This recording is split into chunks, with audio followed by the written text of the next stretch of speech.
ائمہ مساجد، انتظامیہ کمیٹی جلسہ سیرت النبی، مسلم ہیومن ویلفیئر سوسائٹی اور حاضرین محفل، السلام علیکم ورحمۃ اللہ وبرکاتہ۔ نحمدہ ونصلی علی رسولہ الکریم، اما بعد، اعوذ باللہ من الشیطان الرجیم، بسم اللہ الرحمن الرحیم۔ قد جاءکم من اللہ نور وکتاب مبین، صدق اللہ مولانا العظیم وصدق رسولہ النبی الکریم الامین، ونحن ولا ذلك لمن الشاہدین والشاکرین والحمد للہ رب العالمین۔ آئیے سب سے پہلے رحمت دو عالم نور مجسم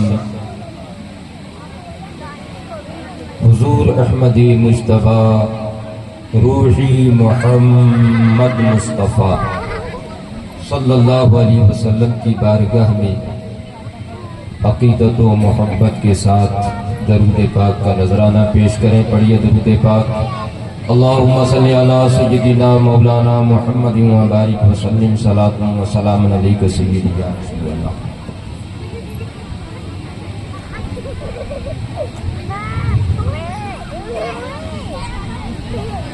اے کون آیا جدے آیا بہارا مسکرا پیاں، اے کون آیا جدے آیا بہارا مسکرا پیاں، کھڑے نے پھول تے ہزاراں کلیاں مسکرا پیاں۔ آج ہم اور آپ 24واں سالانہ جلسہ سیرت النبی کے اندر تشریف فرما اور ربیع الاول شریف کی آج 5 تاریخ ہے۔ تو ایک تو جلسہ سیرت النبی ہے، نبی کی سیرت کا جلسہ ہے، اور ساتھ میں نبی کی آمد کا مہینہ، اس کو مد نظر رکھتے ہوئے کلام مقدس کی وہ آیت عظیمہ آپ کے سامنے پڑھی ہے، جس کے اندر رب تبارک و تعالیٰ نے اپنے پیارے حبیب صلی اللہ علیہ وسلم کی آمد کا ذکر فرمایا۔ اگر آپ نے توجہ دی تو انشاءاللہ تعالیٰ اس کو آپ سمجھیں گے، لیکن اگر آپ نے یہ سوچا ہے کہ ہم تو جلسے میں آئے ہیں اور توجہ ہماری لائٹنگ کی طرف ہے، توجہ ہماری لنگر کی طرف ہے، توجہ ہماری کون آ رہا ہے کون جا رہا ہے اس کی طرف ہے، تو پھر کچھ حاصل نہیں ہوگا۔ دیکھو، جلسہ جلوس مقصد کیا ہے؟ یہ مزہ لینے کے لیے جلسہ نہیں ہوتا ہے، یہ کچھ سیکھنے کے لیے ہوتا ہے۔ اگر آپ سیکھنا چاہتے ہیں تو اطمینان سے بیٹھیں اور دھیان سے سنیں۔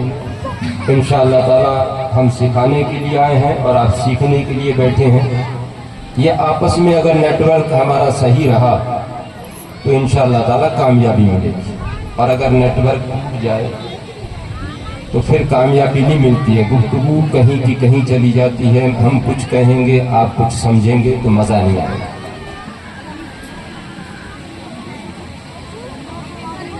ایک پہلے مسئلہ ملاحظہ فرما لیں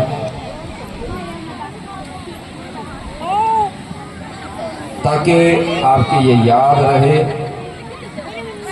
اور آپ کے کام آ سکے۔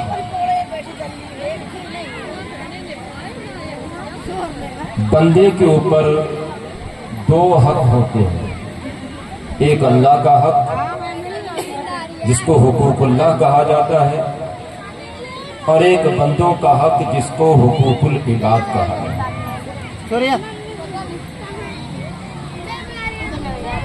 حقوق اللہ کے اندر نماز، روزہ، حج اور تمام رب کے احکام کی پابندی کرنا، پالنا کرنا، یہ بندے پر اللہ کا حق ہے۔ حقوق العباد کے اندر ماں باپ کا حق، بچوں کا حق، استاد کا حق، امام کا حق، پڑوسی کا حق، یہ لسٹ بہت لمبی ہے، لیکن آج حقوق العباد کے اندر اس لسٹ کے اندر صرف ایک مسئلہ آپ کو بتانا ہے، اس کو کہتے ہیں اکل حلال، حلال کھانا۔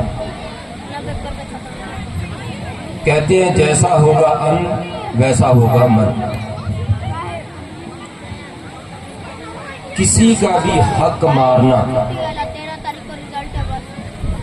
یہ حقوق العباد کے اندر آتا ہے کہ اگر آپ نے کسی کا حق مارا، ناجائز آپ نے اس کا حق مارا ہے تو اس کا حساب دینا پڑے۔ اس کو اس انداز میں سمجھوا کہ حضرت ابراہیم بن ادم رحمۃ اللہ تعالی علیہ بہت ہی پائے کے بزرگ ہوئے،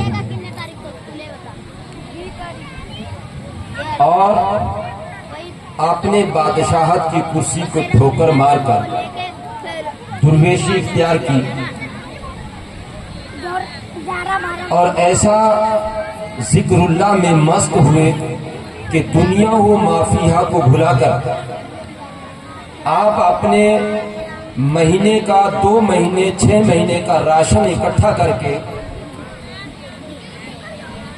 ایک جگہ ایکانت میں کہ جہاں کسی کا آنا جانا نہ ہو، کوئی بلائے نہ، کوئی ادھر ادھر کی کوئی بات شہر میں نہ آئے، تو ایکانت میں بیٹھ کر آپ بندگی کیا کرتے۔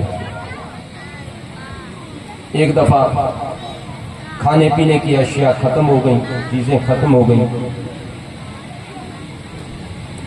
کھانے کا سامان لینے کے لیے بازار میں نکلتے ہیں۔ جب بازار میں آئے تو کیا دیکھا کہ ایک کھجور بیچنے والا کھجور بیچ رہا۔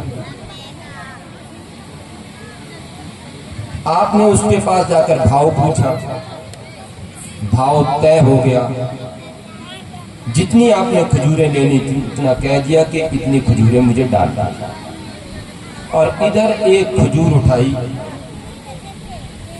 کہ میٹھی تو ہے، خراب تو نہیں، اندر سے تازی ہے، کیڑا تو نہیں لگا ہوا۔ یہ کہتے ہی ایک کھجور کو اٹھایا، توڑا اور چکھنے کے لیے منہ میں رکھا اور کھا گیا۔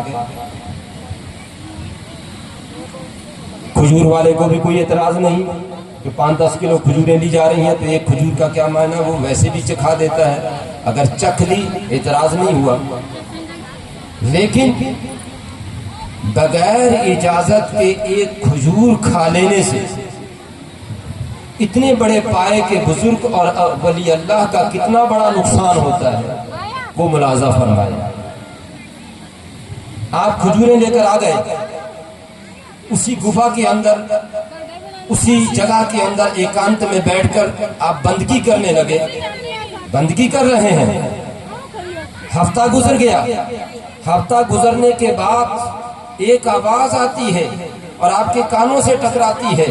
کہنے والا کہہ رہا ہے کہ عجیب ہے کہ حضرت ابراہیم بن ادم رحمت اللہ تعالی عبادت کر رہے ہیں اور ایک ہفتے سے لگاتار بندگی کر رہے ہیں، لیکن ان کی عبادت جو ہے باب اجابت میں نہیں ہو رہی ہے، باب اجابت میں قبولیت کا درجہ نہیں مل رہا ہے، بلکہ معلق کری جا رہی ہے ان کی بندگی۔